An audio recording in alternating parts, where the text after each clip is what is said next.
प्रदेश के अंदर जब व्यापारियों की बात होती है तब संजीव गुप्ता का नाम सबसे पहले लिया जा रहा है। क्यों लिया जा रहा है और क्यों संजीव गुप्ता उत्तर प्रदेश के मुख्यमंत्री योगी आदित्यनाथ के चहेते व्यापारी बन गए? क्यों उनके ऊपर निगाहें देश के प्रधानमंत्री नरेंद्र मोदी की भी रहती है? आखिरकार क्या वजह है जो संजीव गुप्ता उत्तर प्रदेश के अंदर एक ऐसे व्यक्ति के रूप में उभर कर सामने आए हैं कि सभी की निगाहें उनके ऊपर टिक गई? चाहे व्यापारी जगत की बात करें, बिजनेस इंडस्ट्रीज बिजनेस सेगमेंट की बात करें या फिर हम बॉलीवुड की बात करें, वहाँ पर भी आजकल संजीव गुप्ता की चर्चाएं चल रही हैं। हाल ही में उन्होंने 2 प्रोडक्ट लॉन्च किए, नाम रखा सिंघम। तो सिंघम के अंदर दिखाई दिए रियल हीरो या फिर यूँ कहे कि पहले पर्दे के सुपरस्टार अजय देवगन जो सिंघम का रोल कर चुके हैं। उन्हीं से सीधी बातचीत कर रहे हैं आज हम संजीव गुप्ता जी। संजीव गुप्ता जी, आपका बहुत बहुत स्वागत है। नमस्कार। आपने 2 प्रोडक्ट लॉन्च किए, सिंघम नाम रखा, क्यों ऐसा लगा कि आपको इस प्रोडक्ट का नाम सिंघम ही होना चाहिए और अजय देवगन को भी अब ले आए? आपने बहुत बढ़िया सवाल किया। जैसे अजय देवगन जी का रोल सिंघम में था, उसी तरीके से जो हमने ये 2 मॉडल निकाले हैं सिंघम, ये रूरल इंडस्ट्रीज में मील का पत्थर साबित होंगे। और ये एक तरफा अभी बिहार के लोग तो कह रहे हैं कि सिंघम और ईमान ने गर्दा उड़ा दिया। मैं भी आपको दिखाऊंगा मोबाइल, मतलब एक तरफा हवा चल रही है। और इस साल इससे ज़्यादा पूरा कोई और निकलेगा ही नहीं हिंदुस्तान में। तो जैसे हमारा नाम है समरपुर, मतलब ठंडा रखने वाला और निर्विवादित, ऐसी मुझे लगता है कि अजय देवगन भी निर्विवादित है। इसलिए हम लोगों ने अपने जोड़ वेंचर करा। और जो ईमान है मेरे पोते का नाम है, और जिस दिन वो हुआ था उसी दिन हम लोगों ने उसका नाम रजिस्टर करा दिया था। नाम भी उस दिन ही मन में सोच लिया था। तो ये दोनों मॉडल बहुत अच्छे रहेंगे और वैल्यू फॉर मनी प्रोडक्ट है। और मतलब बिल्कुल इसकी टेक्नोलॉजी अलग मैं आपको बता दूं, अपने दर्शकों को भी बता दूं कि 1992 में संजीव गुप्ता ने अपनी कंपनी शुरू की थी राजीव गुप्ता के साथ। तब वो समय था जब फूल और कांटे रिलीज हुई थी अजय देवगन की। और आज जहां पर वो खड़े हैं, एक बिजनेस टाइकून के रूप में बढ़ते हुए कदम है। आज उन्होंने सिंघम के नाम से अपने 2 प्रोडक्ट लॉन्च कर दिए और अजय देवगन फिर आपके साथ में है। जो ये आपने, यदि हम बॉलीवुड की जैसे बात कर रहे हैं, मैंने कुछ प्रोग्राम्स आपके देखे, मैं वहाँ गया, तो बॉलीवुड में आप किस तरह से जुड़े हुए हैं? एज अ बिजनेसमैन जुड़े हुए हैं या फिर एडवर्टीजमेंट करते हैं या इन्वेस्ट करते हैं या फिल्में बना रहे हैं कुछ, या कोई और फ्यूचर की प्लानिंग भी है? आपने बिल्कुल ठीक कहा। मेरा वहाँ कोई बॉलीवुड या हॉलीवुड में कोई इन्वेस्टमेंट नहीं है बिल्कुल भी। कुछ लोगों से मेरी दोस्ती भी है, तो वो दोस्ती में जब मैं बुलाता हूँ उनका टाइम होता है तो वो फंक्शन में आ जाते हैं। जैसे मान लो हमारे दोस्त हैं जी, और मान लो मेरा फंक्शन में आपको कार्ड दूँ और आपके टाइम हुआ तो आ ही जाओगे। सही बात है। तो ऐसे ही वो हमसे कोई उस चीज़ का शुल्क नहीं लेते हैं। जब वो आते हैं तो वो शुल्क लेते हैं। लेकिन दूसरा, अब जैसे हमने अजय देवगन जी के साथ एसोसिएशन करी है जी, तो वो हमारी 2 साल की है, उसमें वो हमसे शुल्क लेते हैं जो हमने दिया। ठीक है, अब हम सीधे लेकर आ रहे हैं संजीव गुप्ता को उत्तर प्रदेश। यहाँ के बारे में बात करेंगे, बिजनेस के बारे में बात करेंगे। उत्तर प्रदेश सरकार जो है 1 डिस्ट्रिक्ट और 1 प्रोडक्ट योजना लेकर आई है, तो उससे समूह को कितना फायदा हो रहा है? ये जो भी केंद्र सरकार और राज्य सरकार की जो भी योजनाएं आ रही हैं, जैसे यूपी में 1 डिस्ट्रिक्ट 1 प्रोडक्ट की जो ये योजना है, इससे यूपी का नाम पूरे हिंदुस्तान और पूरे वर्ल्ड में जा रहा है। और यहाँ के जैसे पूजा की पोटरी है या फिरोजाबाद के चूड़ियाँ हैं या गाजियाबाद के इलेक्ट्रिकल अप्लाइंसेज हैं या गाजियाबाद का समरपुर का कूलर है, तो वो हिंदुस्तान ही नहीं, वो एक्सपोर्ट में भी और विश्व पटल पे उसको वो जा रहा है। और आगे आगे हम लोगों के पास उसके ऑर्डर भी आने चालू हो गए। कैसा लगता है सोचकर? कभी गाजियाबाद की पहचान इस्पात शहर के नाम से होती थी, स्टील या इस्पात, आज समरपुर के नाम से पहचान होती है। क्या था कि कहीं ना कहीं हम लोगों की या उस टाइम के लोगों की पहले कहीं ना कहीं कुछ कमियां रही। जैसे पहले यहाँ का जनरेटर उद्योग भी बहुत बड़ा उद्योग था जी, और जो एक्सपेलर होते हैं उसका भी पूरे हिंदुस्तान में माना जाता था जी। लेकिन कुछ ना कुछ कमियां रही जिसकी वजह से यह काम कम हुआ, वो हमें कमियां नहीं लानी चाहिए, उनसे दूर रहना चाहिए और ईमानदारी के साथ आगे चलते रहना चाहिए, तभी वो कोई भी काम सक्सेस होता है। हम अच्छी क्वालिटी दें, अच्छे रेट पे दें और किसी के साथ चीटिंग ना करें, तभी हो सकता है। ठीक है, जैसे राज्य जो है इंफ्रास्ट्रक्चर डेवलप कर रहा है, एक्सप्रेसवे बना रहा है, कहीं पे कुछ बना रहा है, तो इसका क्या असर पड़ा आपके बिजनेस के ऊपर, आपकी सप्लाई चेन के ऊपर स्पेशली?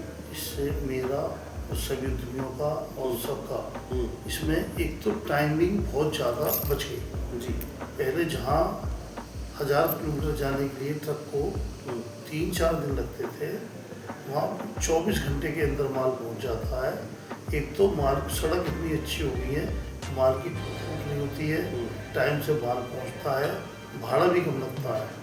तो और अगर बस की बात करें तो लोग मतलब हर तरीके से जीडीपी में बहुत फायदा हुआ है, बहुत नुकसान कम हो गया है ना, चाहे वो माल टाइमिंग कम लगता है हो और फ्रेट भी कम लगता है और माल सुरक्षित पहुंचता है। अभी अगर हम सब्जी की बात करें, आधी सब्जी खराब हो जाती थी, बिल्कुल। अब टाइम से लोग सुबह पहुंच जाते हैं 4 बजे मंडी बहुत। अच्छा, जैसे हम देख रहे हैं पूरा उत्तर प्रदेश एक ग्रोथ इंजन के रूप में चल रहा है उत्तर प्रदेश इस वक्त, और आपकी भूमिका भी इसके अंदर है, हमें दिखाई देती है। यदि हम उत्तर प्रदेश में FDI और MSME सेक्टर की बात करते हैं, तो जो नीतियाँ हैं उत्तर प्रदेश सरकार, उसका क्या असर पड़ा आपके 500 करोड़ के टर्नओवर पर? मेरा टर्नओवर अभी 400 करोड़ प्लस है, इस साल का हो सकता है 500 हो जाए जी। और सरकार की जो नीति है MSME योजना उसकी वो बहुत ही अच्छी है। उसकी वजह से मैं या और मेरे जितने भी उद्योगपति भाई हैं वो बहुत अच्छा काम कर रहे हैं। एक छोटा सा जो नया उद्योग लगाता है वो भी आज कितनी भी बड़ी कंपनी को सप्लाई कर सकता है, पहले ऐसा नहीं था। पहले उसको अगर किसी के दूसरे नाम में माल बना के देना है तो अगर दूसरे ब्रांड में उसकी सेल चाहे 10 लाख रुपए की है और उसको कोई रिलायंस या कोई भी ऑर्डर दे दे 1 लाख का, तो उसको एक्साइज में रजिस्ट्रेशन कराना अनिवार्य था। ठीक है। तो आदमी को दिक्कत आती थी, आदमी डरते थे कि मैं एक्साइज नंबर ले लूँगा तो मुझे झंझट पड़ जाएंगे। जी। और अब कोई ऐसा झंझट नहीं है, आप खुल के काम कर सकते हो। आप कितने भी छोटा माल बना रहे हो आप ऑनलाइन बेच सकते हो, और हमारी महिलाएं बहनें और हमारे छोटे छोटे युवा जो गांव में भी बैठे हैं वो वहीं से बैठ के अपना माल ऑनलाइन ऑफलाइन सब तरीके से बैठ के बना रहे। ठीक है। यदि हम आने वाले 5 वर्षों की बात करें संजीव जी, तो क्या आपको असर और वृद्धि दिखाई देती है अपने बिजनेस में? मैं अगर अपने बिजनेस की बात करूँ, हम बहुत बड़ा इन्वेस्ट यूपी में करना चाह रहे हैं बहुत जल्दी जी, और यहाँ ग्रोथ की बहुत संभावना है। और मैं उद्यमियों से ये कहूँगा कि यूपी में आए, इन्वेस्ट करें। हम यहाँ पूरी तरह सेफ हैं और समरकूल 2030 तक हिंदुस्तान का नंबर 1 ब्रांड होगा कूलर और एप्लायंस। जी, जैसे आपने अभी निवेश की बात की, उत्तर प्रदेश में निवेश करने जा रहे हैं, अब बॉलीवुड में भी निवेश करते हैं जैसे आपने कहा है ना, कहीं भी छोटे मोटे प्रोडक्ट में, या उससे आप इनडायरेक्ट वे में भी जुड़े हुए हैं बॉलीवुड के साथ में, तो क्या अंतर है दोनों के बिजनेस में? वो हाई रिस्क बिजनेस है।